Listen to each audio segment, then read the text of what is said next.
கர்த்தராகிய இயேசு கிறிஸ்துவின் ஈடு இணையற்ற நாமத்தினாலே உங்கள் அனைவருக்கும் என் அன்பின் நல்வாழ்த்துக்களை தெரிவித்துக் கொள்கிறேன்.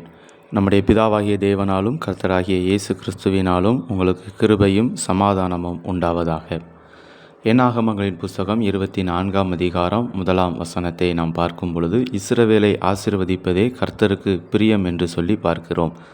ஆம், நம்மை படைத்த ஆண்டவர் நம்மை ஒவ்வொருவரையும் ஆசீர்வதிக்க வேண்டும் என்பதை விரும்புகிறார். அதுவே அவருடைய சித்தமாக இருக்கிறது.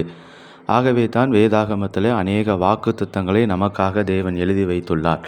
அனைத்து வார்த்தைகளையும் வாக்குத்தத்தங்களையும் நாம் பார்க்கின்ற பொழுது ஏதோ ஒரு நிபந்தனைகளோடு கூடிய ஆசீர்வாதத்தை தான் நமக்கு தேவன் கொடுக்கிறார். ஆம், இந்த உலகத்தில் கர்த்தர் கொடுக்கிற அந்த நிபந்தனைகள், கட்டளைகள், கற்பனைகளை நாம் கை கொள்ளுகின்ற பொழுது நிச்சயம் நம்முடைய வாழ்க்கையிலே தேவன் தருகிறதான ஆசீர்வாதத்தை நிறைவாக நாம் பெற்றுக்கொள்ள முடியும்.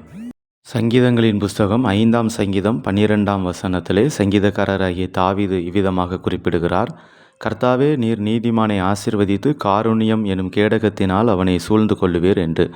ஆம், இந்த உலகத்திலே நாம் தேவனுக்கு முன்பாக நாம் நீதிமானாக வாழுகின்ற பொழுது நிச்சயம் தேவன் நம்மை ஆசீர்வதிக்கிறவராக இருக்கிறார். அதைத்தான் அவர் குறிப்பிடுகிறார், கர்த்தாவே, நீர் நீதிமானை ஆசீர்வதித்து என்று சொல்லி. ஆகவே நம்முடைய வாழ்க்கையில் ஒவ்வொரு நாளும் நீதியை செய்கிறவர்களாக, தேவனுக்கு முன்பாக பரிசுத்தமாக நீதிமான்களாக நாம் வாழ்கின்ற பொழுது தேவன் நமக்கு வைத்திருக்கிறதான ஆசீர்வாதத்தை நாம் பெற்றுக்கொள்ள முடியும். ஆதியாகமங்களின் புஸ்தகம் 6ஆம் அதிகாரம் 9வது வசனத்திலையும் 7ஆம் அதிகாரம் 1வது வசனத்திலையும் நோவா என்கிறதான தேவ மனிதரை குறித்து நாம் பார்க்கிறோம். அங்கே நோவா தேவனுக்கு முன்பாக ஒவ்வொரு நாளும் நீதிமானும் உத்தமனுமாக இருந்தார் என்று சொல்லி வேதத்திலே நம்ம பார்க்கிறோம். இதன் நிமித்தமாக தேவன் நோவாவையும் அவர் குடும்பத்தையும் ஆசீர்வதிக்கிறதை நாம் அந்த பகுதிகளிலே நாம் வாசிக்கின்ற முடிகிறது. ஆகவே நாமும் நம்முடைய வாழ்வில் தேவனுக்கு முன்பாக நீதிமானாக நாம் வாழுகிற பொழுது தேவன் வேதத்தில் நமக்கென்று எழுதி வைத்திருக்கிறதன் அத்தனை ஆசீர்வாதங்களையும் நாம் பெற்றுக்கொள்ள முடியும். இந்த அனுதினமும் வேதத்தோடு என்கிறதான நிகழ்ச்சியிலே நீதிமானுக்கு உரிய ஆசீர்வாதங்கள், ஒரு நீதிமானாக ஒருவன் வாழுகிற பொழுது தேவன் அவனுக்கு கொடுக்கிறதான ஆசீர்வாதங்களை குறித்து ஒவ்வொரு நாளும் ஒவ்வொரு ஆசீர்வாதங்களை நாம் தியானிக்க இருக்கிறோம். அந்த வகையிலே யார் நீதிமான் என்பதை நாம் முதலாவதாக அறிந்து கொள்ள வேண்டியது அவசியமாக இருக்கிறது. வேதத்தை நாம் பார்க்கின்ற பொழுது அநேக வசனங்கள், ஆதாரங்கள் யார் நீதிமான் என்கிறதை நமக்கு கற்றுக் கொடுக்கிறது. இருந்தாலும் 3 காரியங்களை இந்த நாளிலே உங்கள் மத்தியிலே வைக்க நான் விரும்புகிறேன். யார் நீதிமான் என்கிறதான 3 காரியங்கள். முதலாவதாக, கர்த்தருடைய கட்டளைகளை கை கொள்ளுகிறவன் நீதிமான். எசேக்கியேல் தீர்க்கதரிசியின் புஸ்தகம் 18ஆம் அதிகாரம் 5ஆம் வசனம் முதல் 9ஆம் வசனம் வரை நாம் பார்க்கின்ற பொழுது அங்கே அந்த யார் நீதிமான் என்று சொல்லி வேதம் நமக்கு கற்றுக் கொடுக்கிறதை நாம் பார்க்கிறோம்.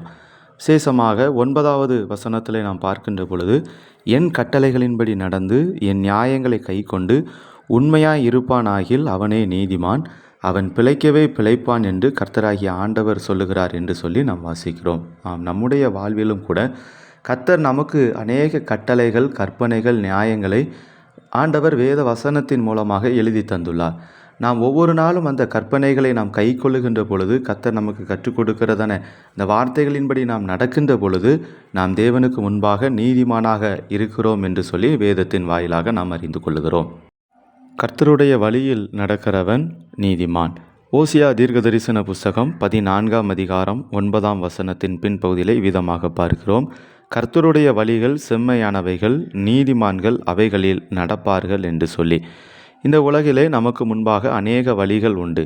ஆனால் நம்முடைய சுய வழியிலேயோ அல்லது உலகம் காட்டுகிற வழியிலேயோ நாம் செல்லாமல் தேவன் நமக்கு முன்பாக வைத்திருக்கிறதான அந்த செம்மையான வழியிலே நாம் நடக்கின்ற பொழுது நாம் நீதிமானாக இருக்கிறோம் என்று சொல்லி வேதம் நமக்கு கற்றுக் கொடுக்கிறது. கர்த்தருடைய வழியை நாம் எவ்வாறு அறிந்து கொள்ள முடியும்? அதை தான் வேதம் நமக்கு கற்றுக் கொடுக்கிறது. சங்கீதங்களின் புஸ்தகம் 32ஆம் சங்கீதம் 8ஆம் வசனம்: நான் உனக்கு போதித்து நீ நடக்க வேண்டிய வழியை உனக்கு காட்டுவேன், உன்மேல் என் கண்ணை வைத்து உனக்கு ஆலோசனை சொல்லுவேன். ஆம், நம் ஆண்டவர் ஒவ்வொரு நாளும் வேதத்தின் வாயிலாக நாம் எந்த வழியில் நடக்க வேண்டும், எந்த வழியில் நடக்கக்கூடாது என்று சொல்லி நமக்கு கற்றுத்தந்து கொண்டே இருக்கிறார். ஆகவே தேவன் நமக்கு கொடுக்கக்கூடியதான, காட்டக்கூடியதான அந்த வழியிலே நாம் ஒவ்வொரு நாளும் நடக்கின்ற பொழுது நாம் தேவனுக்கு முன்பாக நாம் நீதிமானாக இருக்கிறோம் என்று சொல்லி நாம் பார்க்கிறோம். மூன்றாவதாக, கர்த்தருக்கு முன்பாக தன்னை தாழ்த்துகிறவன் நீதிமான். பரிசுத்த லூக்கா எழுதின சுவிசேஷம் 18ஆம் அதிகாரம் 10ஆம் வசனம் முதல் 14ஆம் வசனம் வரை உள்ள சம்பவத்தை நாம் பார்க்கின்ற பொழுது 2 மனிதர்கள் ஜெபிக்கும்படியாக தேவாலயத்திற்கு செல்லுகிறார்கள். அவர்களில் ஒருவனாகிய பரிசேயன் என்பவன் தன்னுடைய பெருமையை சொல்லி சொல்லி ஜெபிக்கிறான். ஆனால் ஆயக்காரனோ தேவனுக்கு முன்பாக தன்னை தாழ்த்தி, தேவனே, பாவியாகிய என்மேல் கிருபையாயிரும் என்று சொல்லி ஜெபிக்கிறார். ஆகவே தான் ஆண்டவர் சொல்லுகிறார், அவன் அல்ல, இவனே நீதிமானாக்கப்பட்டவனாய் தன் வீட்டுக்கு திரும்பி போனான் என்று சொல்லி நம்ம பார்க்கிறோம்.